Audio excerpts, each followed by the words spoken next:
Sí, bueno, si queréis vamos a ir empezando, ¿vale? Y como estamos así en pequeña familia, cuando queráis me preguntar, me decís todo lo que necesitéis, ¿vale? Porque yo me ciño mucho más a lo que es la norma, ¿vale? A lo que nos obliga, entre comillas, a que sea el canal de denuncias. En este caso, Sandra, mi compañera, deriva más hacia el lado laboral recursos humanos.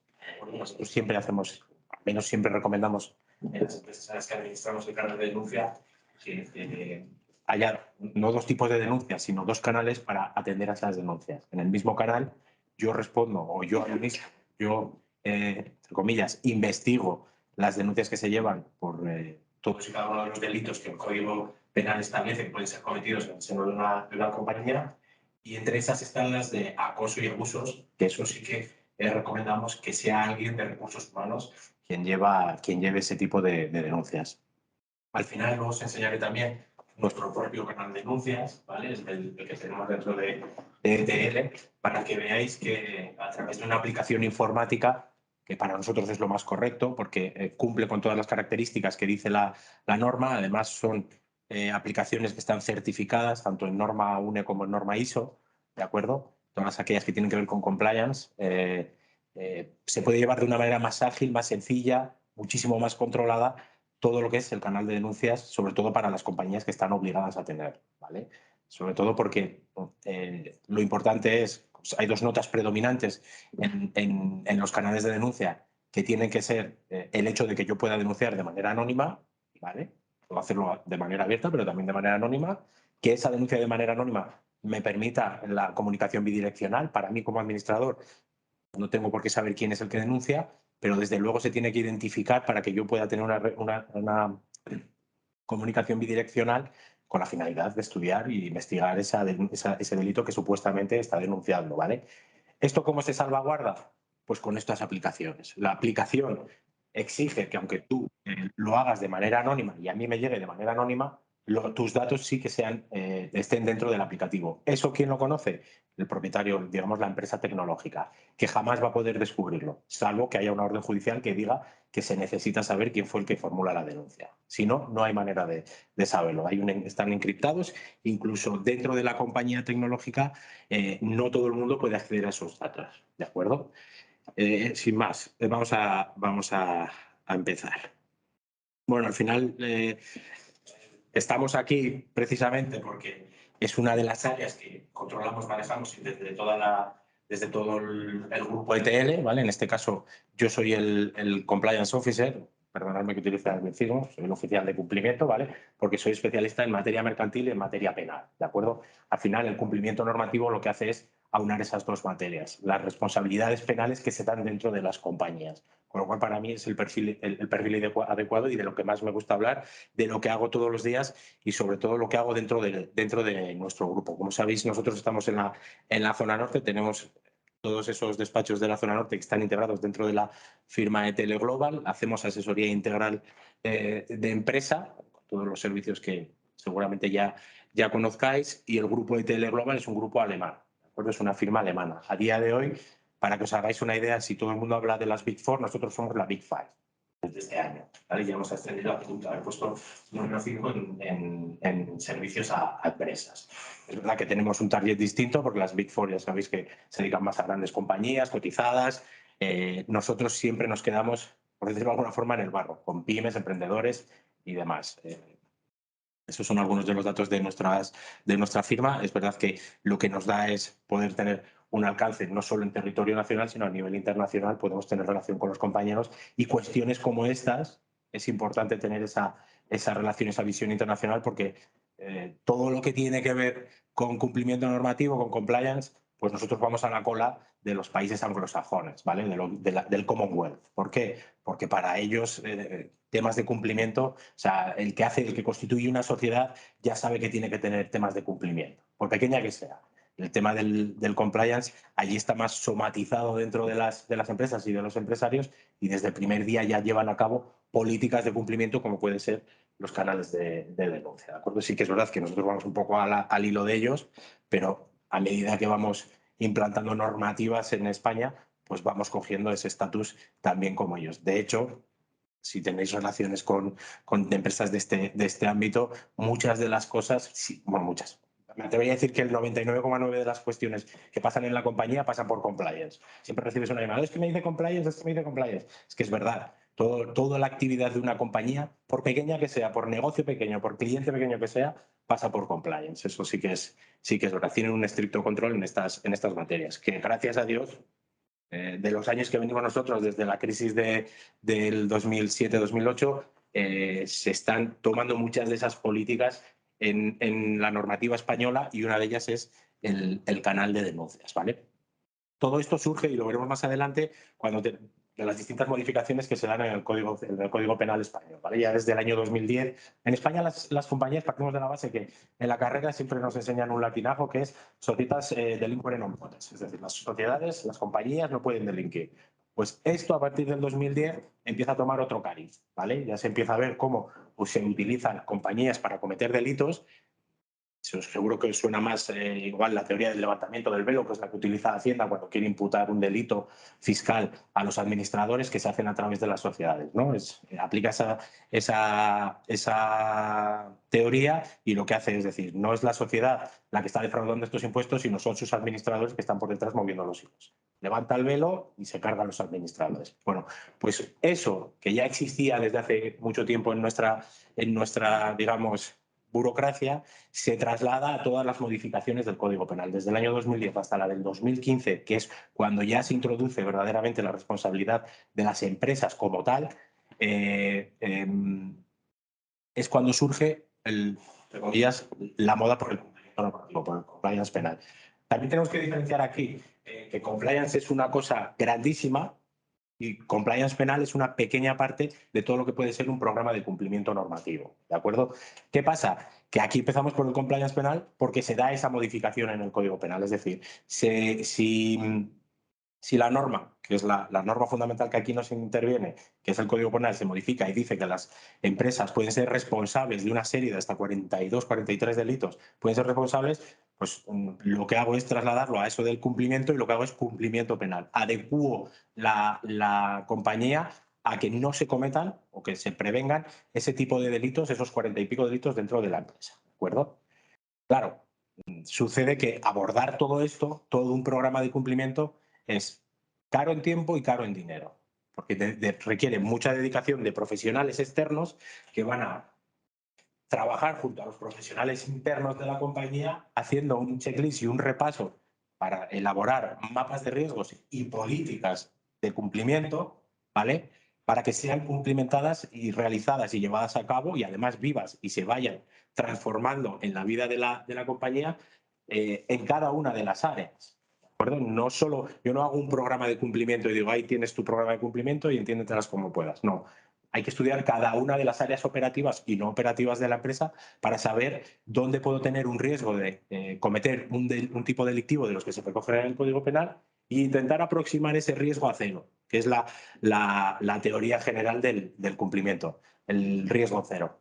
Es decir, para que os hagáis una idea, nosotros por cada una de las áreas de las compañías hacemos un checklist de aproximadamente 1.100 preguntas. O sea, siéntate con un responsable de área y con tu ordenador, con tu aplicación, empiezas a pasar un checklist de 1.100 preguntas que vas a pasar por cada uno de las áreas operativas o no operativas, y que esto se refiere a todos y cada uno de los delitos que pueden ser cometidos. Evidentemente, habrá delitos en los que pases de puntillas, porque evidentemente no se van a dar en esa empresa, aunque cuando esta concepción cambió cuando al FC Barcelona le investigaron por tráfico de órganos. No sé si os acordáis del tema Vidal. ¿Quién iba a pensar que a un equipo de fútbol le iban a investigar por tráfico de órganos? Bueno, pues ahí un poco nos pusimos todos con las orejas en punta y dijimos, coño, que no es tan difícil que una cosa de estas pueda suceder en distintas empresas. Para lo que os decía, si la empresa tiene 5, 6, 7 áreas, pues ese checklist se pasa con cada una de ellas. Ese checklist lo que nos da es información suficiente como para contrastarla con el riesgo, que son los delitos penales. Con lo que elaboramos un mapa de riesgos y decimos a la compañía dónde puede llegar a tener algún problema. ¿De acuerdo? Algún problema que se traduzca en un delito penal. Y a partir de ahí lo que hacemos es trabajar las políticas de cumplimiento, ¿vale? Claro, a las empresas con aquella modificación del Código Penal esto se les atragantaba, porque resultaba muy complicado tener a 1, 2, 3 3 consultores trabajando todo el tema de cumplimiento normativo, todo el tema de cumplimiento normativo a todos sus responsables. Estos son horas de trabajo. Pues, ¿qué ocurre? En la normativa en España ha sucedido lo mismo. ¿Vale? Yo no te voy a obligar a que todas y cada una de las empresas tengan un programa de cumplimiento, pero lo que sí que voy a hacer es hacer pequeñas normas o aunar pequeñas normas para que las compañías vayan adecuando aquello que se consideran políticas de cumplimiento, políticas de compliance. La más reciente y la de mayor alcance puede ser la de protección de datos. Nosotros teníamos una norma de protección de datos, ahora ya tenemos un reglamento europeo, que es una de las primeras normas que se hace a nivel europeo y que se considera también una política de cumplimiento. ¿De acuerdo? Al final, los programas de cumplimiento son transversales a toda la compañía, transversales a todas las normas que les afectan, y entre ellas se subsume este tipo de políticas, tanto la de los canales de denuncia como las de acoso y abuso, como la de protección de datos. ¿De acuerdo? Como os decía, hacer un programa de cumplimiento en una empresa es súper complicado por el inmenso trabajo que lleva. Digamos que la tónica actual ha decidido voy a hacer voy a dictar normas que vayan obligando a las empresas, a determinadas empresas, a ir cogiendo esta habitualidad al cumplimiento y que vayan implementando políticas de cumplimiento. Empezamos con protección de datos, seguimos con que son las 3 más actuales, política de protección de datos, políticas de abuso contra el abuso y contra el acoso, y ahora nos ha tocado la de los canales de denuncia. ¿Vale? Y además esto, como sabéis, viene de una directiva europea, la del chivato, que suena un poco despectivo, pero es así como se llama, whistleblower, ¿vale? Al final, cuando esa directiva se recala en España, en diciembre se publica en el BOE y a partir de enero comienza a ser obligatoria para algunas empresas. ¿Y esto por qué? Pues por cuestiones como estas. Nosotros ya teníamos una experiencia que donde se controla más es en las empresas cotizadas, ¿vale? Ellas sí que tienen obligatoriedad en los programas de cumplimiento. La normativa de la CMNV y demás son muchísimo más exhaustivas en toda materia de cumplimiento. Les obliga a tener muchísimas más cosas. Eso va, por capilaridad, va yendo hacia abajo. Y lo que antes en esos datos que tenéis ahí, 120.000 denuncias anónimas contra el fraude laboral dentro de esas compañías que supuso ese alcance en millones, y esas 8.000 denuncias que empresas del IBEX recibieron en sus canales de denuncia, con esta nueva normativa se pretende llegar a las pymes precisamente por esos otros porcentajes que pongo alrededor. Porque si bien el tejido industrial español se compone mayoritariamente por pymes y no por esas otras que estaban ahí en el centro, se sobreentiende que si esto está pasando en las grandes, que tienen un control exhaustivo de esos temas, imaginaos lo que no puede suceder en pymes. Estamos hablando de pymes que son de 250, 300, 400 trabajadores, lo cual ya tiene una envergadura importante. Pues todas esas cuestiones también se daban en las pymes. Con lo cual, se acelera ese dictado de las normas y se trae a España la normativa de la whistleblower, ¿vale? Ya veis que los que ahí os recojo, el 82% de las empresas se ha visto afectadas por conductas indebidas, el 36% informa de un gran impacto por incidentes en la empresa y el 23% de los altos directivos son responsables de los delitos. Esto es un índice altísimo, altísimo, porque al final quien tiene que predicar con el ejemplo son los directivos. Y fijaros que un 23% de esos delitos vayan a través de los directivos, pues es complicado, ¿vale? Como veis, el panorama desde aquellos años pues no es lo más adecuado, lo que acelera que todas estas normativas se implementen rápidamente y además las determinadas compañías tengan interés en hacerlo.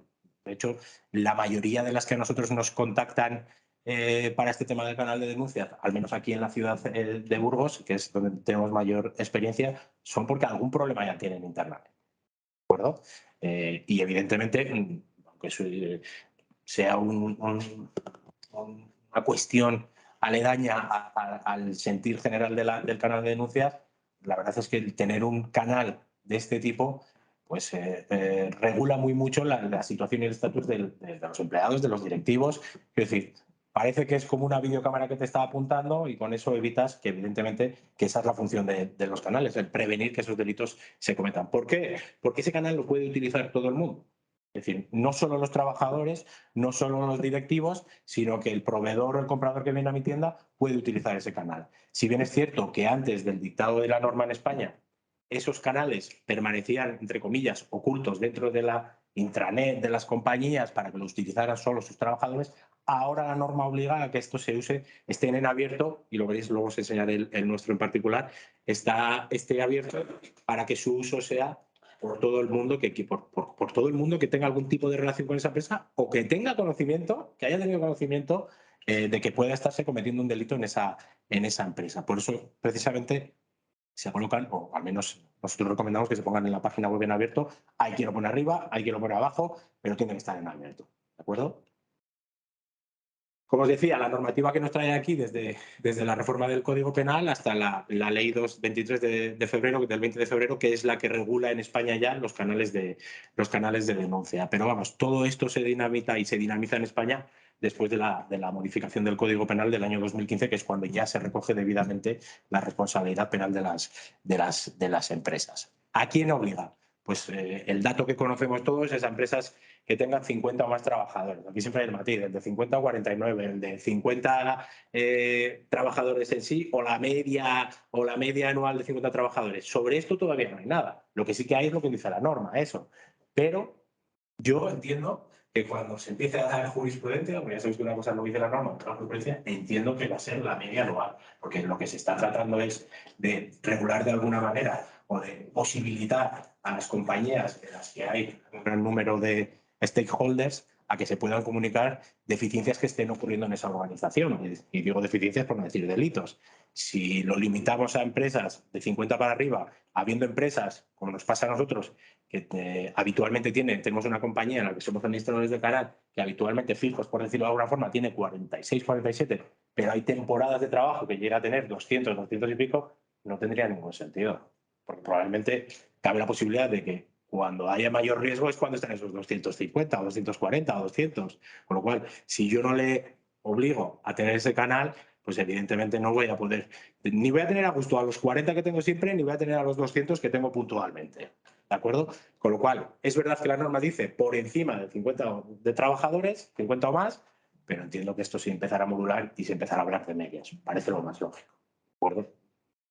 Aparte de la limitación de la cifra de negocio, por el volumen superior a 10 millones de euros, independientemente también de que los municipios, los ayuntamientos con más de 10.000 habitantes también lo tienen que hacer, y empresas o compañías con esa especialidad, ¿no? Vinculados a los servicios o productos o mercados financieros, o teniendo en cuenta la naturaleza de las actividades de la empresa. Aquí lo que se quiere salvaguardar pues, es que al final me voy a un caso típico, pues un taller de vehículos que puede tener 4, 5, 6 trabajadores, pero un riesgo medioambiental muy importante. No hace tanto que aquí en Palencia se descubrió un taller de estos que abría la ventana y los aceites los tiraba así. Y había llegado a acuíferos con bastante profundidad. Es un taller de 2 o 3. Cuando hablamos de especial sensibilidad en todas estas materias, nos referimos también a esto, medio ambiente y salud pública. Evidentemente, ahí va a haber muchos matices y aunque seáis 3, 5 o 7 trabajadores, probablemente yo recomendaría que el canal de denuncia se tuviera, porque el riesgo en estas dos materias, que ahora son altamente sensibles, pues se tenga también. ¿Vale? O sea que el matiz es mucho más allá de lo de los 50 trabajadores. Y por supuesto, lo que os decía, el sector público, que nunca nadie cuenta con él, pero ese sale de todas las normas y evidentemente estos a partir de 10.000 habitantes tienen que tenerlo sí o sí. ¿De acuerdo? Las características del canal no es nada que me invente yo. Lo recoge la norma, lo recoge la directiva y creo que lo recoge el sentido común. ¿De acuerdo? Al final, si habilito dentro de mi empresa un medio para que tenga posibilidad de conocer si se cometen o no delitos dentro de la empresa, pues lo lógico es que recoja todas estas características que se recogen, como digo, en la norma. Que sean seguros y confidenciales, evidentemente. Por eso decía al principio que para esto la tecnología es buenísima. Y los aplicativos que tenemos hoy día, aparte de estar certificados, pues cumplen debidamente todo lo que la norma establece, y sobre todo con estas características. Evidentemente, seguros y confidenciales, independientemente de que el canal sea, que luego veremos también que hay distintos tipos de canales que no tienen que ser porque ser con una aplicación. Yo lo recomiendo porque es lo más sencillo y lo menos complicado, sobre todo para mí, que soy el que lo administra. que al final yo también tengo mi riesgo por administrar esos canales de denuncia. Por eso me dicen, mira, pero es que ¿quién recibe la denuncia? Normalmente suelo terminar esta presentación con la misma pregunta. ¿Qué es mejor, un responsable interno o externo? Hombre, yo prefiero que sea externo. Primero, porque no es nadie de la empresa, ¿vale? Y aunque esté vinculado con la empresa, si es externo, sabe que tiene su responsabilidad y su riesgo, con lo cual ya hará él lo posible porque todo esto se lleve a cabo. ¿De acuerdo? Lo que sí que se recogen son esos, como os decía, esas 4 características que son impepinables y que debe tener cualquier canal. Me da igual que sea face to face, que sea por escrito, que sea un email, que sea un aplicativo, ¿vale? El acuse de recibo de la denuncia, eso lo tiene que recibir y además debe poder seguir a hacer un seguimiento a su denuncia, el que denuncie. Claro, pensaros como nos decían aquí otro día en una presentación, en un canal de denuncia escrito, oral, porque también, evidentemente, si a mí, yo como responsable del cumplimiento, alguien viene y me dice, oye, que es que las básculas que están usando abajo para pesar el producto están manipuladas y pesan 1 kilo menos de lo que se pone, y me lo dice verbal. Hombre, yo lo recibo, o sea, él se da por enterado de que yo lo he recibido, pero tiene que haber un seguimiento, porque yo tengo la obligación de investigar eso. Y el que denuncia tiene la obligación, o tiene el derecho a conocer cómo está. ¿Vale? Por eso, insisto, por eso las aplicaciones trazan perfectamente todo lo que tú estás haciendo. ¿Vale? Y además puedes comunicarlo directamente. La comunicación al denunciante. Evidentemente él tiene que tener comunicación y además seguimiento de esa denuncia. Y luego el tema de la denuncia anónima. Esto es impepinable. ¿Vale? Es lo que aquí vemos la conjunción entre la protección de datos y el cumplimiento normativo penal. ¿Vale? Tenemos que ser estrictamente rigurosos con este asunto porque es a lo que más importancia se le da, a la denuncia anónima. ¿De acuerdo? De hecho, la norma en España se llama de protección al denunciante.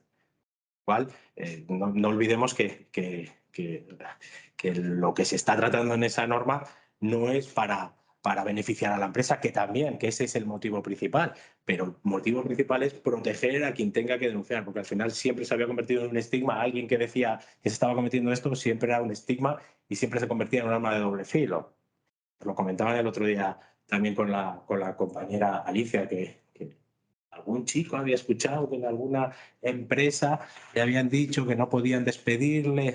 Venía preocupado, además. Mientras hubiera una denuncia abierta formulada por ese chico, no podían despedirle. No, es la primera noticia que tengo. Lo que tendrá que ver el delito que se pueda estar cometiendo y que lo haya puesto en conocimiento un trabajador para que si este tío es un cafre lo tenga que echar de mi compañía, ¿no? Es decir, la relación no la veo, no la conozco y no sé de lo que me está hablando. Tampoco me parecería lícito. Es decir, entonces todos los trabajadores de la empresa estarían denunciando todos los días. Mientras haya una denuncia no me puedes despedir. Pero no tiene mucho sentido. ¿Vale? Estos son los requisitos que marcaba ya y que se traducen en los que os he dicho anteriormente, la propia directiva. ¿Vale? Y hago un cuadro con los requisitos que se recogían ya en un dictamen de la Asociación Española de Protección de Datos y hace todo el cuadro para que queden claros y patentes que todas las características ahí están extensamente puestas. Luego os pasaremos la presentación, pero básicamente los más importantes son los que os he señalado antes, ¿vale? Pero sí que quería que tuvierais ese cuadro porque el principal actor dentro de los canales de denuncia es el de la protección de datos. Evidentemente es eso de lo que se trata, de proteger a aquellos que denuncian y de aquello que se denuncia. ¿De acuerdo? Los procedimientos de denuncia interna y seguimiento. ¿De acuerdo? La norma recoge que se puede hacer la denuncia de manera escrita o de manera verbal.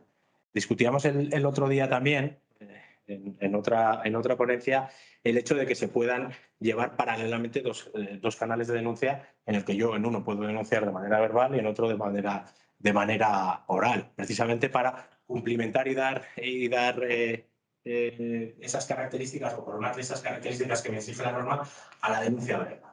¿De acuerdo? en el sentido de que si alguien, como os decía antes, si alguien denuncia verbalmente, ¿cómo voy a hacer el seguimiento? ¿Cómo voy a comunicar los trámites que yo estoy realizando para la investigación de esa denuncia? ¿Cómo voy a poder fiscalizar de alguna manera la realidad o no de los hechos que se están poniendo de manera fehaciente o de manera verbal hacia el responsable del canal? Aquí lo lógico, aquí hay debate, lo lógico es compaginar esos dos canales. Está muy bien que yo pueda, como oficial de cumplimiento, recibir esas denuncias, pero necesito tener documentación, necesito escribir, necesito comunicar, necesito tener una trazabilidad de todo lo que voy haciendo. Porque al final, si a mí me vienes, me denuncias, te voy a tomar declaración, voy a tomar declaración a los que has denunciado y además voy a tomar declaración a los testigos. Además, la ley te permite que puedas aportar documentación de prueba para el delito que estás denunciando, con lo cual es lógico pensar que puede haber una confluencia entre esos dos canales, el verbal y uno escrito. El escrito me daría igual, que sea un canal de denuncias, un email o los aplicativos a los que hacemos las denuncias. Lo importante aquí también en los procedimientos de denuncia interna, no penséis que esto es un sine die, ¿vale? Hay que seguir una serie de plazos que te los marca la norma y que deben de cumplirse para que al final tú, como administrador del canal, no tengas responsabilidad, como la comunicación de la denuncia en 10 días, el plazo de resolución de 3 meses y guardar esa documentación un máximo de 10 años. ¿De acuerdo? No puedes tener para siempre esa denuncia abierta, por decirlo de alguna forma, porque esto podría inducir a error en el uso indebido de ese canal. Si yo recibo denuncias y las voy dejando ahí y no voy haciendo nada, no tramito absolutamente nada, ni tan siquiera me pongo en comunicación con aquellas personas que han sido denunciadas o reviso técnicamente, por ejemplo, el ejemplo que os ponía antes, de cómo esas balanzas están manipuladas o los surtidores de la gasolinera, si yo no aporto información técnica sobre ese asunto para poder archivarlo, ¿vale? Para poder archivarlo, pues difícilmente voy a poder tramitar legalmente y de acuerdo a lo que exige la norma una denuncia. ¿Se podría hablar en este caso de comisión por omisión, por ejemplo? La responsabilidad del administrador, por supuesto. Hay que cumplir estrictamente esos plazos. Como os señalé después, ya veréis en la aplicación, lo que te hace es una línea temporal.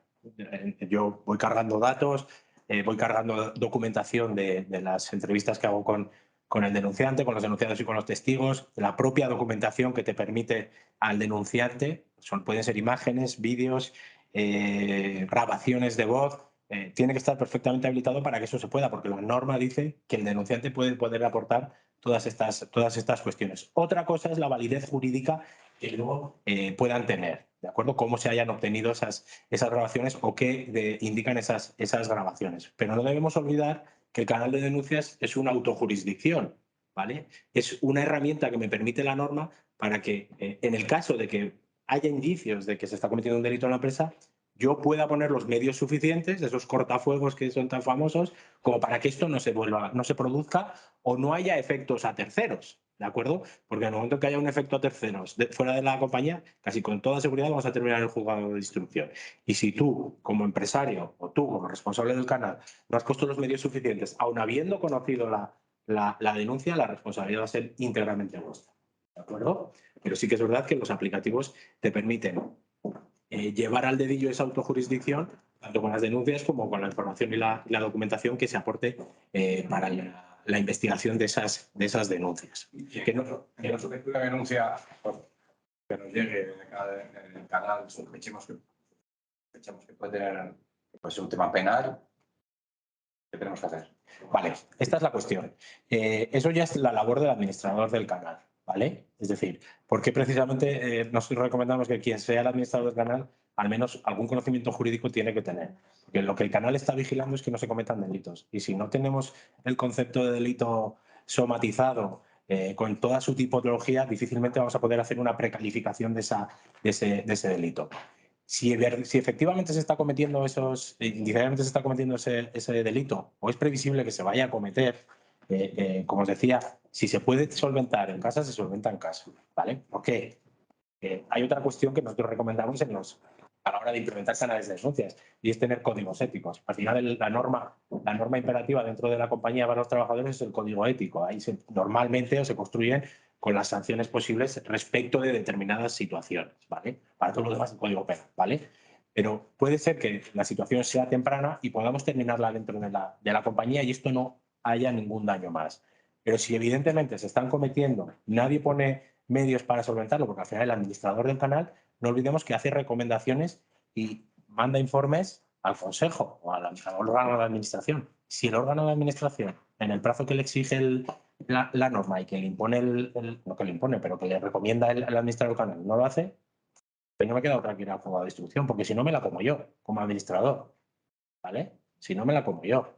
Evidentemente, si algo es palmario, pero si encima el órgano de administración no hace nada a sabiendas de ello, porque yo les he informado, y gracias a eso, y por eso la trazabilidad de los procedimientos y de las denuncias, porque ahí va a quedar acreditado que yo sí que he informado, ¿vale? Y que había indicios suficientes como para creer que esos delitos se pueden estar cometiendo. Si el órgano de administración no hace nada, yo no tengo ninguna duda. Y me voy al juzgado de instrucción y digo, oiga, me presento a fiscalía, que sepan ustedes que esto es lo que está sucediendo allí. Yo soy el administrador del canal, ya lo he puesto en conocimiento, porque además las aplicaciones evacúan el informe. Tú no puedes modificar absolutamente nada. Una vez que ya lo has metido, se queda ahí, ¿vale? En cuanto a la denuncia hablo, ¿eh? No puedes modificar absolutamente nada, lo que sí que te evacúas un informe de todo lo que tú has hecho.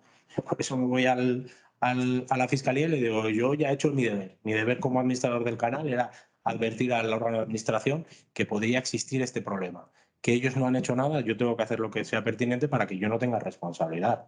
Y luego la empresa que se lo tome, pues evidentemente, yo no trabajaría en una empresa de ese tipo.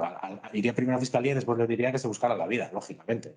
Porque realmente, y nosotros administramos ya varios canales, es curioso, pero la única denuncia que hemos tenido y no ha sido denuncia, porque el aplicativo te permite hacer denuncias y recomendaciones, ¿vale? No todo es malo, ¿de acuerdo? Y la única recomendación que hemos recibido ha sido de nuestros propios despachos. Una persona de una oficina que me preguntaba sobre la conciliación laboral. Digo, bueno, pues eso lo tienes que hablar con tu responsable de despacho, que esto no es ningún delito, pero el aplicativo te permite hacer ese tema, esa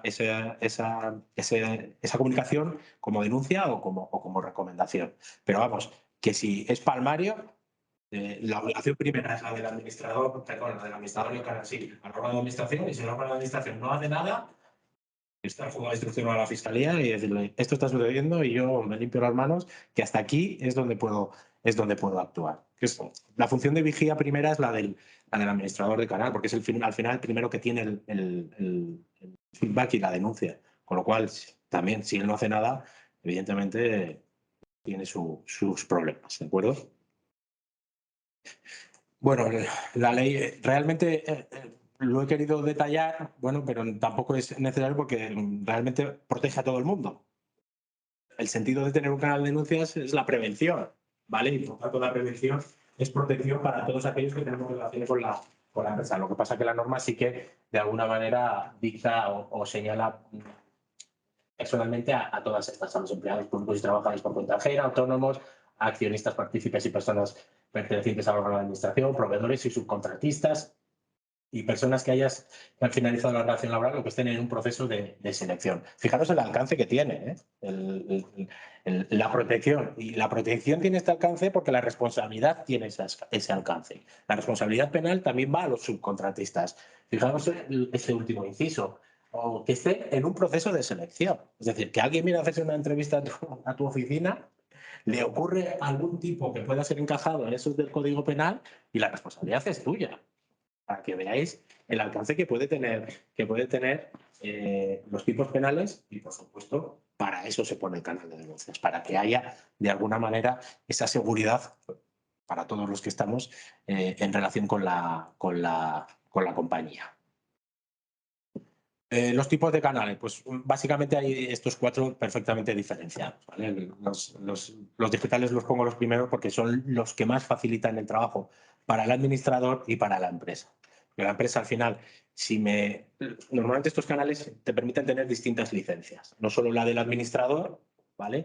Sino que tú puedes otorgar como administrador licencia a algún responsable de la compañía para que, por ejemplo, pueda sacar informes de las denuncias, ¿de acuerdo? Los informes estos deben de ser al menos públicos y conocidos para los que estamos dentro de la empresa, de modo y manera que si ese responsable quiere saber el estado de las denuncias que ya se han informado al Consejo de Administración o al órgano de Administración, pueda sacar un informe y ver en qué estado está, por si tiene que tirar de las orejas también al administrador del canal, ¿de acuerdo?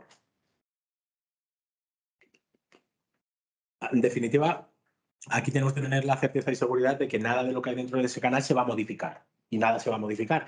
Lo único que puedes es nutrirlo. Tú, como administrador del canal, es nutrirlo. Es decir, yo puedo realizar actuaciones que voy a dar a esa denuncia, por lo que digo, por la responsabilidad que a mí me compete y por la responsabilidad y riesgo que puedo tener si no lo hago, ¿vale?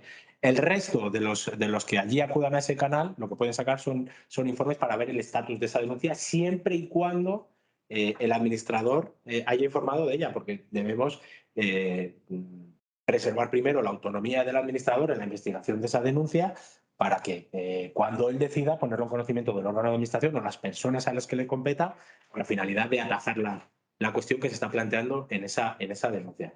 Con lo cual, aquí el estatus del administrador del canal es superior al del Consejo de Administración o el órgano de administración. Yo informaré al órgano de administración cuando crea conveniente que tengo que informar, ¿de acuerdo? Y si además entiendo que no tengo que informar, pero veremos que, no sé si haré, como decía, en nuestro canal, aquí puede venir todo el mundo. Como ya os decía la recomendación que nos pusieron a nosotros, pero es que aquí hasta por tirarse un lápiz nos puede llegar una denuncia. Ahí está la valía y el conocimiento, primero de la empresa y de las normas penales del administrador para darle trámite o no darle trámite, porque efectivamente aquí no hay que darle trámite a todo. O sea, es que me han puesto un corazoncito en la mesa pintado de color negro.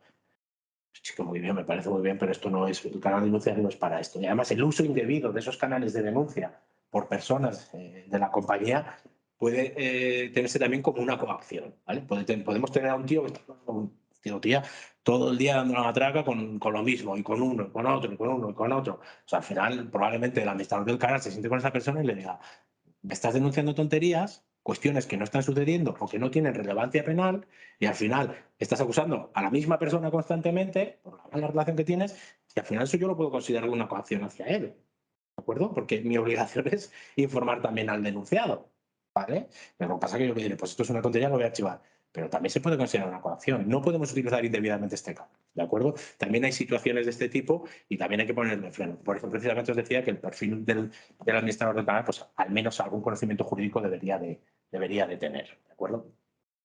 A partir de ahí, los canales de denuncia, pues yo he escuchado en algunas charlas que el mejor canal de denuncias es irte a la máquina del café. Allí todo el mundo está relajado, distendido y dice lo que pasa. Pues el mejor canal de denuncia que vas allí y te enteras de lo que está pasando en todas partes. Pues bien, pues eso es un canal de denuncia. Si mientras yo cumpla después todo lo que me pide la norma, la documente, lo trace, informe y además me entreviste con esas personas, eso es un canal de denuncias, evidentemente. Aquí las modalidades son infinitas. Lo habitual hasta ahora es que venía siendo un canal, un email, un teléfono y el face-to-face. Y evidentemente eso siempre lo vas a recibir.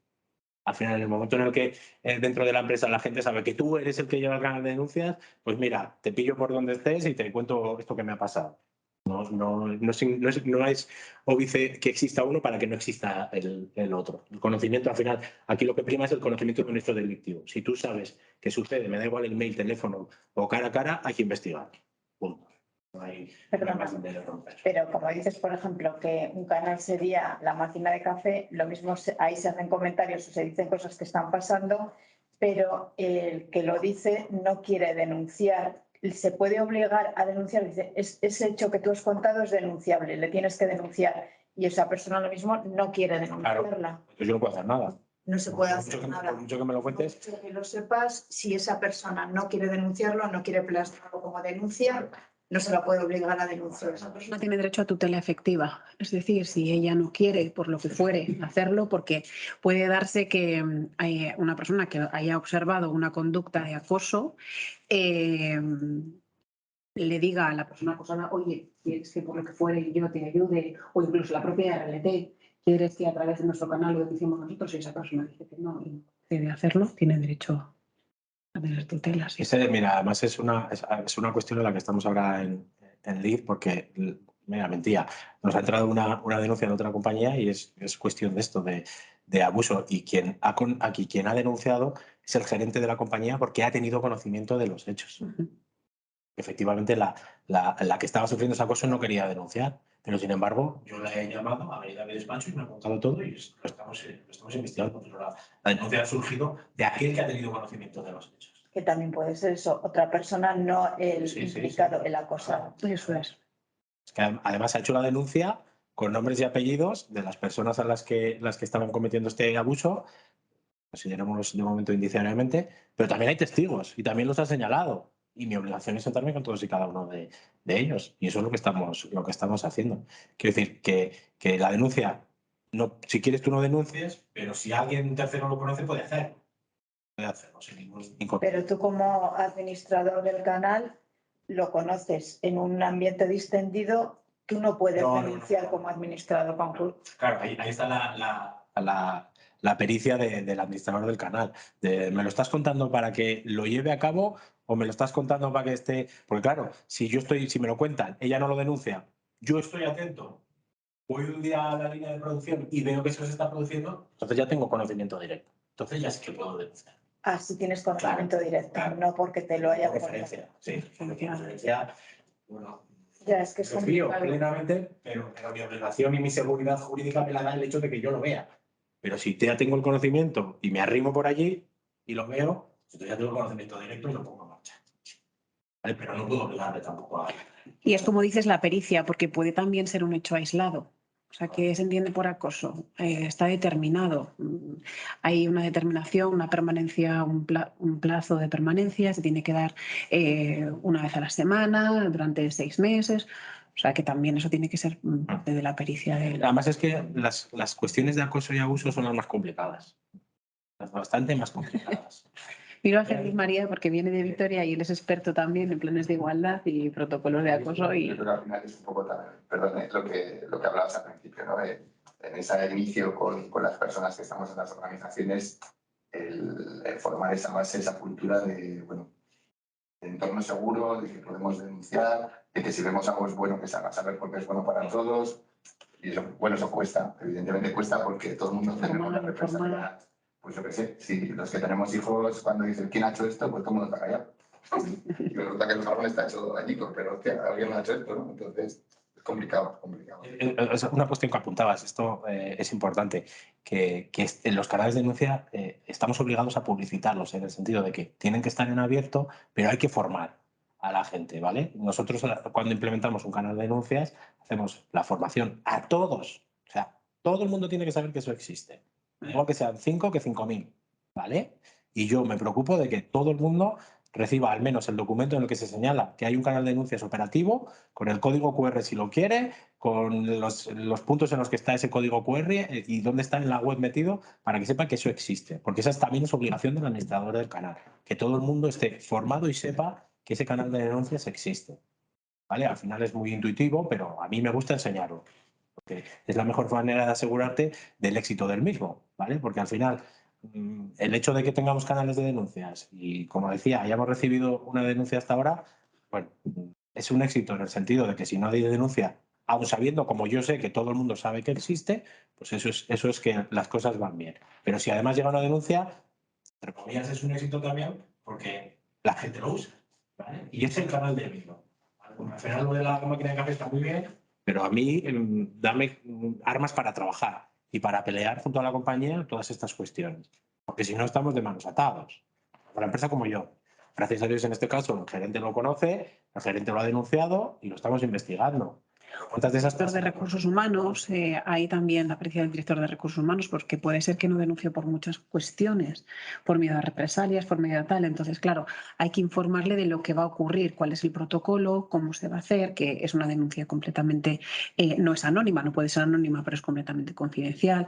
Las posibles medidas cautelares que habrá que poner en el caso de que se produzca una conducta, por ejemplo, si está sentado puesto compuesto, si son 2 trabajadores que están todo el día juntos, ¿qué medidas cautelares va a haber?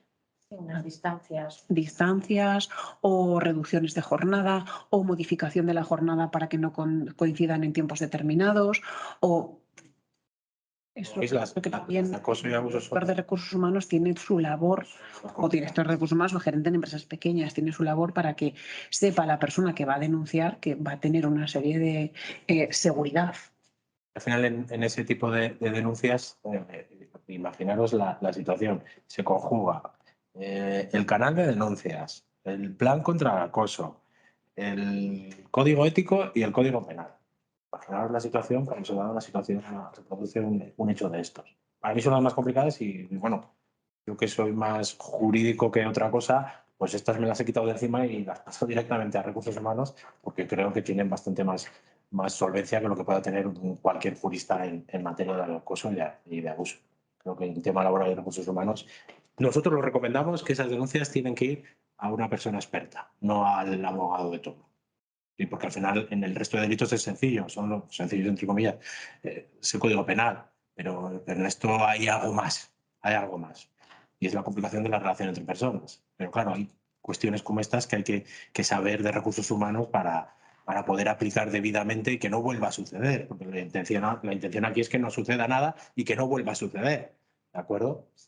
No. Evidentemente. Vaya. Debemos tener claro que todo lo que sea cumplimiento normativo o cumplimiento compliance es prevención. Siempre. La definición, además del protocolo de acoso, es eso, la prevención del acoso. Bueno, las ventajas del canal, que muchas veces la gente todo lo que tiene que ver con materia de cumplimiento lo ve más bien como una carga económica y de trabajo. Pues, hombre, evidentemente las ventajas normalmente siempre suceden, ya es un aspecto teleológico, ¿no? Ya sucede al final, cuando ya tengo un problema es cuando veo la ventaja de haber tenido esto, ¿no?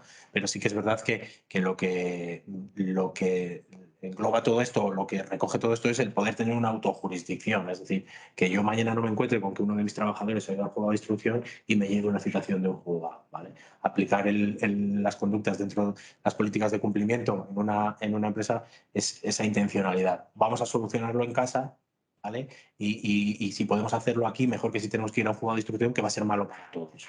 Máxime cuando ahora ya habéis oído y ya sabéis que en el ámbito de la jurisdicción social puede ser por despido, pero luego puede haber una vulneración de derecho fundamental que se puede cuantificar pues de 625 hasta lo que quiera el trabajador en función de la LISOS. Luego ya el juez determinará, pero el juez normalmente la parte que demanda suele hacerle una petición de lo que estima en función del daño que le ha generado. Entonces, para que no haya sorpresas de este tipo, es muy bueno pues ese canal, ese protocolo, el estar cerca del empleado y no tener sorpresas que pueden ser muy elevadas cuantitativamente hablando. Y eso ya estamos hablando en un tema laboral. También es verdad que en determinadas relaciones profesionales o mercantiles ya se empieza a exigir este tipo de políticas. Incluso hay aseguradoras que si ya no tienes un programa de cumplimiento no te aseguran para determinados seguros. Por supuesto, la contratación pública cada vez pide más políticas de este tipo y la relación intercompanies pues también empieza a ser cada vez más exigible el hecho de que, mira, no te pido que tengas un programa de cumplimiento ni a un oficial de cumplimiento ahí sentado, pero dime que por lo menos estás haciendo cosas como los planes de acoso, como los canales de denuncia, ¿vale? Es decir, que para el negocio también es bueno, para el negocio del día a día. Los plazos de implementación, pues bueno, eso ya lo establece la norma.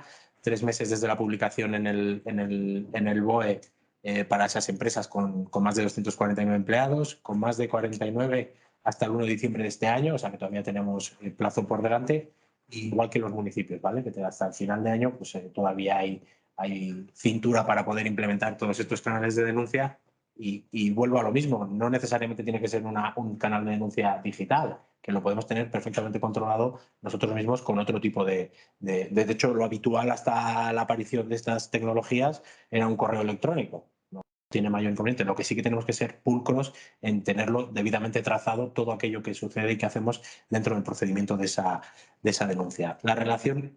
La fecha que se hablaba del 13 de junio, que también se han comentado algo otra vez que no lo he implementado. Esa fecha, porque es que también he visto lo del 1 de diciembre y luego... En teoría es el 1 de diciembre. Son los 3 meses para las de más de 249, pero el resto, municipios sin más de 49, tienen todas. Lo que os comentaba al principio, la mayor de las relaciones y la mayor incumbencia dentro de estos canales de denuncia es la LOPD, bueno, en este caso la RGOPD, porque al final aquí lo que se está tratando son temas muy delicados, ¿vale? Incluso me atrevería a decir que muchas veces también vamos a tener temas de salud, información de temas de salud, como sucede en este caso que os comentaba. Al final a mí la denunciante me aporta documentos de salud por las bajas que está teniendo, por las depresiones y demás, con lo cual hay que tener muy en cuenta todo el tema de protección de datos, la licitud, la información a los interesados, el acceso, los plazos de conservación, que os decía, no más de 10 años. Esto lo establece también la actual norma de protección, pero ya viene de la LOPD. Y al final el DPO, que es obligatorio para todo. Al final, veis, esto es un paraguas que recoge todo y aquí dentro se subsume todo, tanto el tema de acoso como la de DPO, pero es que las canales de denuncias están debajo del paraguas del cumplimiento normativo penal, que a su vez está todo lo que es compliance, ¿vale? Son cuestiones, como os decía al principio, que si no podemos abordar algo tremendamente grande, como es un programa de cumplimiento normativo, por lo menos tenemos que iniciarnos en estas políticas para dar a ver que nuestra compañía está intentando ser sana, tiene un perfil ético y además cuida no solo a sus trabajadores, sino a sus proveedores y en definitiva todo el tracto profesional, mercantil y societario que tiene y relación laboral con los trabajadores está debidamente cuidado y saneado, poniendo herramientas de este tipo para que ello suceda. Y siempre termino con esta pregunta. Yo tengo claro que el control del canal tiene que ser externo. Aquí la decisión es de cada uno. Aquí la decisión es de cada uno. Evidentemente cumpliendo con lo que la ley establece, esa información, ese control, ese anonimato, son cuestiones que se tienen que llevar al dedillo. Me da igual que sea yo, que estoy en un despacho de abogados, que sea el de auditoría, que sea el de recursos humanos. Nosotros controlarlo, recomendamos que sea externo, pero desde luego siempre tenemos a alguien en interno, bien sea de recursos humanos o bien sea de gerencia, ¿vale? Al que solemos reportar. ¿Vale? El administrador del canal puede ser alguien externo, Sí. siempre en conjunto con alguien de... Correcto. Nosotros es lo habitual. Yo siempre busco, en los que yo administro, yo siempre busco la conexión directa con alguien que esté en el órgano de administración, con gerencia, ¿vale? Alguien que tenga potestad de si hay que tomar una iniciativa de sancionar de acuerdo al código de conducta, que lo pueda hacer, que yo no lo puedo hacer. Yo recomiendo que se haga esto, pero yo no lo puedo ejecutar. La conexión directa con el órgano de mandato tiene que ser, ¿vale? Pero para evitar suspicacias, que el que esté viendo el canal sea alguien de fuera, ¿vale? Viendo, controlando y estudiando e investigando, ¿de acuerdo? ¿Quieres enseñar ahora el canal o lo enseño? No, lo enseño al final. Este es tú porque eso lo enseño rápido. Venga. Bueno, vamos a ver. Vamos a hablar de los planes de igualdad y de los protocolos de acoso. El plan de igualdad lo vamos a ver muy por encima, pero sí que quería poner en relación el plan de igualdad con el protocolo de acoso para que veáis que en el plan de igualdad es necesario en unos casos muy determinados y el protocolo de acoso es necesario en todos los casos, independientemente del número de trabajadores que tengamos en la empresa. ¿Vale? ¿En qué casos aplicamos el plan de igualdad? Bueno, ya sabéis que hay empresas de más de 50 trabajadores, pero ahora mismo nos estamos encontrando, en el plazo del 7 de marzo del 2022 se pasó, espero que todas las empresas que tenemos de más de 50 trabajadores tengan el plan de igualdad, y ahora nos estamos encontrando el caso de para licitaciones públicas se está pidiendo mucho y para certificaciones, ¿vale? Nos están pidiendo mucho planes de igualdad. También, cuando nos establezca el convenio colectivo de aplicación, veremos a ver las próximas negociaciones de convenios colectivos y cuando la autoridad laboral pues, interponga una sanción por cualquier tipo de conducta que se haya podido dar dentro de la empresa y establezca que el protocolo de acoso, como os decía, en todos los casos, ¿vale? En absolutamente todos los casos. Yo lo que pretendo con esta presentación es hacer una presentación eminentemente práctica y lo que voy a presentaros es cómo hacemos nosotros el protocolo de acoso, ¿vale? Con todas las puntualizaciones que nosotros hacemos entre los protocolos de acoso. Bueno, plan de igualdad, evidentemente tenemos que contar con el compromiso de la dirección. En algunas ocasiones sí que por parte de dirección se dice, bueno, mira, tengo que cumplirlo, hazme el plan de igualdad y se acabó. Un plan de igualdad no es eso. Un plan de igualdad conlleva un diagnóstico, hay que hacer un diagnóstico de la situación de la empresa actual. ¿Qué medidas en función de ese diagnóstico? Pues, por ejemplo, en En selección de personal hemos hecho entrevistas y hemos detectado que hemos incorporado a 3 mujeres y 2 hombres. Bueno, una serie de diagnósticos con respecto a 10 puntos. 10 puntos eran, ¿verdad? El diagnóstico, 8 o 10 puntos nosotros solemos hacer. Más o menos digamos, los ítems mínimos que tiene el Real Decreto 900. Eso es. Formación, Promoción. Establecemos unas medidas al mismo. Hablamos del protocolo de acoso, el protocolo de acoso obligatorio dentro del plan de igualdad y el registro en el distintivo de igualdad es válido durante 4 años. Que igualmente el protocolo de acoso puede negociar entre las partes que se considere, pero el plazo máximo igualmente son 4 años. ¿Vale? Los protocolos de acoso obligatorios en todas las empresas, independientemente del tamaño, como os decía, y igualmente aquí requiere un compromiso con la dirección y hay una labor de comunicación fundamental. Por ejemplo, nosotros el protocolo de acoso lo tenemos dentro del manual de bienvenida. Dentro del propio manual de bienvenida, todas las personas que entran en la empresa, ya bien sea personal en prácticas, personal de TT, contrato parcial, contrato indefinido, todas las personas tienen acceso al protocolo de acoso. Todas las personas se les informa, no solo se les comunica, se les informa y se les da formación. Bueno, como os decía, os he establecido cuáles son los puntos que nosotros llevamos a cabo desde dentro del protocolo de acoso. Porque, como sabéis, existen en Internet muchos manuales, bueno, podéis trabajar, hay herramientas, instrumentos de trabajo que podéis tener en Internet, pero si os podemos dar algunas pinceladas nosotros, pues estupendo. Hablamos de la declaración de principios. ¿Por qué hacemos el protocolo de acoso? El protocolo de acoso se hace para tener una tolerancia cero a cualquier tipo de conducta de acoso. Y cuando hablo de protocolo de acoso no estoy hablando de acoso sexual y por razón de sexo, sino que nosotros también incluimos psicológico, ¿vale? Cuando estamos hablando de moving a trabajador. Y eso se define igualmente dentro del protocolo de acoso, que es acoso sexual, que es por razón de sexo, y que es acoso psicológico. Compromiso con la prevención, es decir, la empresa se compromete no a apagar el fuego cuando ya tenemos, pues lo que decía Sergio, ¿no? En una empresa, una persona que se encuentra en incapacidad temporal y ha habido muchas conductas de acoso reiteradas en el tiempo, sino que antes de llegar a esos extremos, las personas conozcan cuándo se pueden encontrar en una situación de acoso. Incluso hay ocasiones que las personas acosadoras no saben que están incurriendo en un proceso de instigación de la persona, de violencia contra la persona, ¿vale? Entonces, eso es importante, dar esa comunicación, esa información. Dar a conocer e informar sobre el protocolo de acoso a todas las personas que conforman la compañía. ¿Cuál es el objetivo del presente protocolo? Erradicar cualquier tipo de conducta o cualquier tipo de violencia que se pueda dar dentro de la empresa. ¿Vale? ¿Qué más objetivos? Pues prevenir que haya cualquier tipo de conducta en la empresa, sancionar en el caso de que ocurra cualquier tipo de acoso dentro de la empresa. Bueno, una serie de objetivos que nos van a permitir que el protocolo de acoso llegue a cumplir. Ámbito de aplicación, como os decía, el ámbito de aplicación es todos los trabajadores de la compañía, independientemente de cualquier tipo de contrato que tengan suscrito con la compañía, los trabajadores de puesta a disposición a través de TT, igualmente también.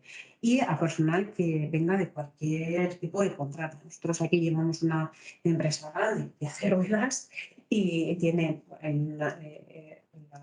en un área de organizado, hay unos trabajadores que forman parte de la compañía, pero hay otros compañeros que vienen por una empresa de puesta a disposición, pero es que trabajan codo con codo, o sea, diariamente, y ahí se pueden producir cualquier tipo de conducta de acoso que también tiene que ser erradicada por la empresa.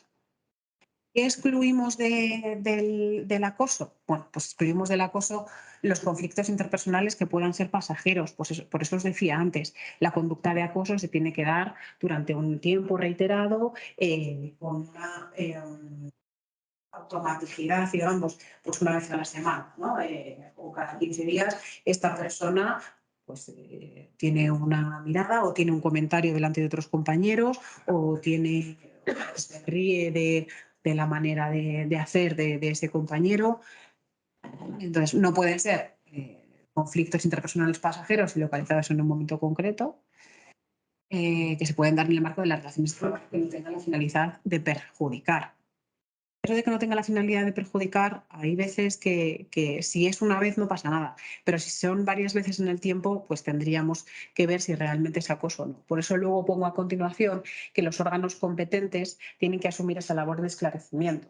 Los trabajadores tienen que estar muy bien formados e informados de saber que ese canal existe para que en el momento que puedan tener cualquier viso de que esto está siendo acoso, puedan acceder fácilmente a la plataforma y denunciar, y que el órgano competente, el comité instructor, esclarezca si eso se produce, si es una conducta de acoso o no. ¿Vale?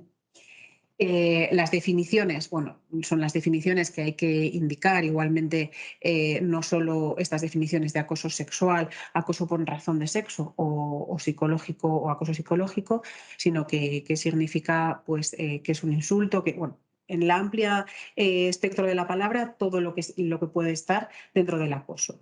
Definir para que todo el mundo tenga claro qué vamos a llamar acoso y qué no vamos a llamar acoso. Medidas de prevención. Bueno, aquí os pongo unos ejemplos de las medidas de prevención que nosotros indicamos dentro de las empresas. Cuando hacemos un protocolo de acoso dentro de las empresas, normalmente los protocolos de acoso que hacemos son para empresas que estamos negociando el plan de igualdad. ¿Vale? Entonces, hemos detectado ya una serie derivado de todas las reuniones que mantenemos con el plan de igualdad, con la dirección de la empresa, pues ya se ha efectuado el diagnóstico que os comentaba del plan de igualdad. Entonces, nosotros ya tenemos un conocimiento exhaustivo de la empresa y establecemos diferentes medidas de prevención. Por ejemplo, en este caso, pues difusión a toda la plantilla de protocolo, por supuesto, asegurar que las evaluaciones de riesgos sociales y las evaluaciones que se hagan de clima metamos preguntas sobre el acoso, acerca del acoso, cómo ven las personas el acoso dentro de la compañía, si consideran que se ha producido alguna conducta de acoso. La empresa debe promover, entendemos que debe promover un entorno seguro, un entorno de respeto y de un ambiente de trabajo seguro, inculcando a todos los trabajadores los valores de la compañía, que haya igualdad de trato, haya respeto. Y la empresa tiene que velar, en este caso entendíamos, en esta empresa concreta, tenía que velar por la consecución, cuando una persona entra dentro de la compañía, no solo estar con ella al inicio y hacer una presentación de lo que es la compañía y un seguimiento, sino que a los 30 días tenía que ver si la persona estaba realmente incorporada, bueno, a lo largo del tiempo llevar una consecución de que esta persona dentro de la compañía ha tenido un buen aterrizaje. En relación con la evaluación de riesgos psicosociales, ¿sabéis si, por vuestra experiencia con empresas, con vuestros clientes, si la Inspección de Trabajo lo está pidiendo? Los riesgos psicosociales Es una evaluación de riesgos psicosociales, claro. están empezando a pedir. Carlos Juan está empezando a pedirlo, sí. Pero bueno, esto es, el inspector, este inspector, pero esto tiene mucho que ver con la empresa de prevención también, ¿eh? Sí. Puede ser de pago, test que hacen. Sí, sí, sí. O sea, directamente nosotros no hacemos esa evaluación de riesgos, eso es a lo que me refiero, sino que es la empresa de prevención de riesgos. Lo que hacemos nosotros en las propuestas de clima, que antes es verdad que no lo metíamos, es una realidad, y a partir de ahora pues lo estamos teniendo en cuenta. ¿Vale? Arbitrar un protocolo, por supuesto, que luego os comentaré. Apoyar psicológicamente a la persona que ha sentido esta conducta de acoso. Modificación, como decíamos, de las condiciones laborales si vemos que se produce una conducta de acoso. Aquí, siempre y cuando lo que hacemos es preguntar a la persona acosada qué condiciones considera adecuadas o que pueden ser buenas para su desempeño en la empresa después de que se haya producido el acoso. Porque puede ser que nos pensamos que somos la panacea, que nos hemos inventado, bueno, pues que le voy a modificar la jornada y así para que no haya... Mejor tener en cuenta a la persona que ha sido acosada y que nos diga cuáles son, porque hay personas que dicen, no, yo quiero mantenerme así en tanto en cuanto se resuelva el expediente. ¿Vale? Entonces es muy importante preguntar a la persona que ha recibido acoso.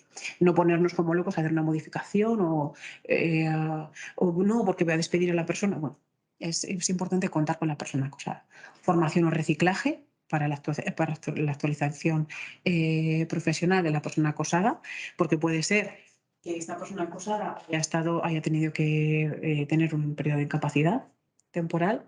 Entonces, cuando se reincorpora, todavía la ansiedad es mayor, porque encima que he tenido un periodo de incapacidad, han puesto en duda mi valía profesional y ahora voy a tener que volver a trabajar. Bueno, pues que la empresa vele porque esa persona esté realmente formada y que pueda tener disculpa que me repita, un aterrizaje en la empresa adecuado. Y realización de nuevas funciones formativas, formar, sensibilizar a todas las personas que prestan sus servicios. Procedimiento de actuación en el caso de la denuncia.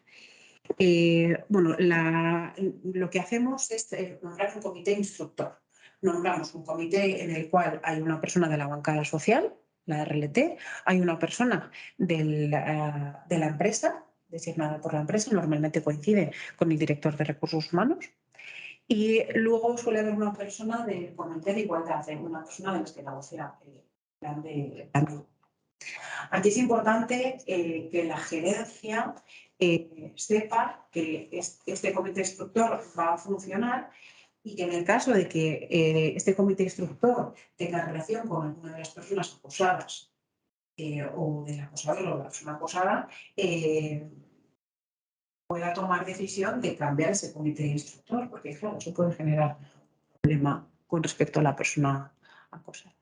La solicitud puede venir de la persona directamente afectada, de la RLT, de la representación legal de los trabajadores, o de un compañero de trabajo, siempre y cuando el compañero de trabajo haya pedido, por favor, si puede hacer la denuncia en su nombre, o siempre y cuando tenga un conocimiento directo, y de la dirección de la empresa o responsables de áreas. Pues en este caso nosotros hemos tenido en un canal de denuncias que tenemos instaurado una denuncia de la propia dirección de la empresa.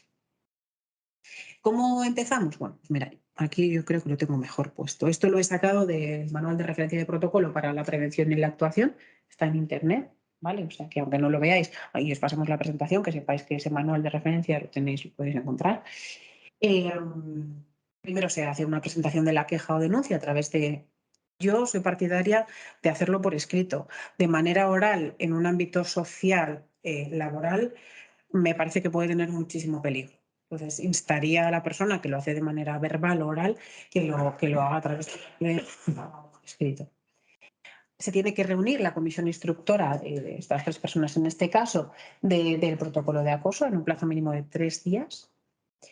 Luego tenemos en un plazo de 7 días laborales la fase preliminar, una fase potestativa en la cual se pueden establecer medidas cautelares, ver qué hacer para que la persona no sienta que ese acoso va a llegar a más. El periodo de averiguación, primero te sientas con la persona que ha sido acosada, luego te puedes sentar con algún compañero, igual con la persona que ha acosado, para que te hagas una perspectiva 360 de lo que realmente ha ocurrido, ¿vale? Porque luego, en función de eso, puedes sobreseguir el caso. Se hace un expediente informativo de 10 días laborales, ¿vale? Prorrogables por otros 3 días, y la resolución del expediente de acoso en el plazo de 3 días laborales. Y luego hay un seguimiento que son los 30 días. Claro, en este caso, ¿qué puede ocurrir? Puede ocurrir que cuando se dé la resolución se puede sobreseguir el caso porque puede, bueno, pues realmente no es una conducta apreciable de acoso, ha sido una conducta muy determinada en la que el acosador no había sido consciente y acosador suena muy fuerte cuando lo digo así, el acosador. Y se puede quedar en simplemente esa conducta aislada, entonces el caso se sobresee, ¿no? Se diría. Pero nosotros seguimos estando, hay que estar un poco pendiente porque eso no se vuelva a repetir en el tiempo.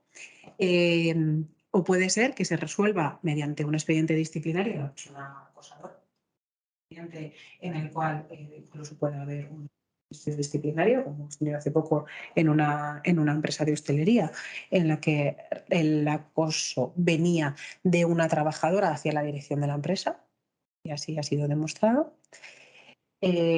O se pueden establecer otro tipo de medidas, como os decía antes, pues el cambio de la jornada, la modificación de la jornada, cambio de departamento y, por supuesto, la publicidad y la entrada en vigor, ¿vale?, del protocolo.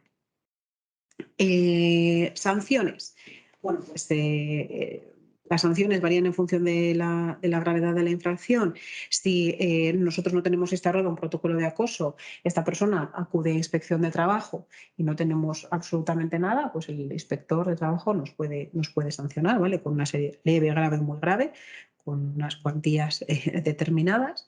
Y en el caso de llegar a los tribunales, pues lo que os decía, no solo de las multas impuestas a la empresa, como el trabajador puede entender que por vulneración de su derecho fundamental, ahora mismo se puedan establecer unas cuantías que son indeterminadas. Caso práctico, un poco para que quede claro cuál es el procedimiento a seguir, pues la presentación de la denuncia, canal de denuncias o la dirección de correo asignada. Nosotros, en nuestro caso, hasta ahora poníamos una dirección de correo, que era la mía, y me llegaban a mí las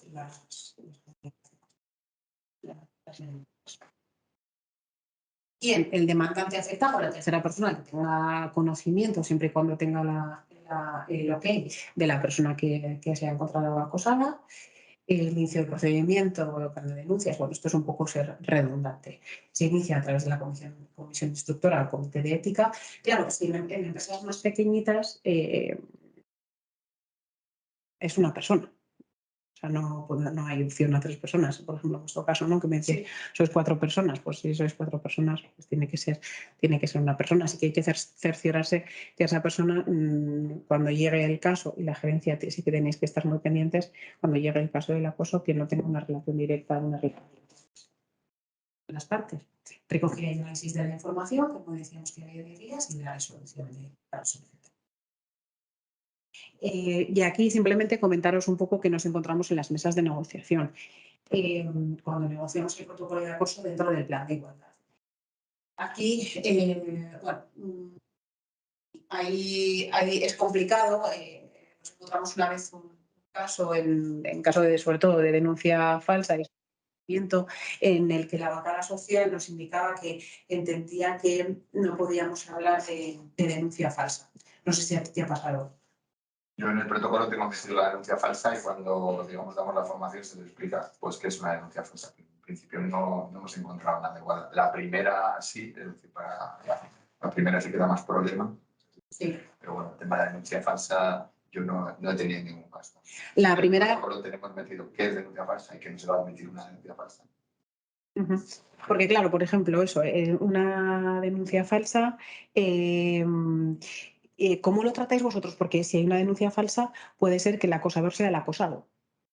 Sí, o sea, yo en un principio aquí ya hay un documento muy bueno también que hay por ahí. O sea, con el protocolo surgen varios problemas. Es decir, no hago nada, hago algo, lo activo, no lo activo. Yo creo que siempre, desde mi punto de vista, activar.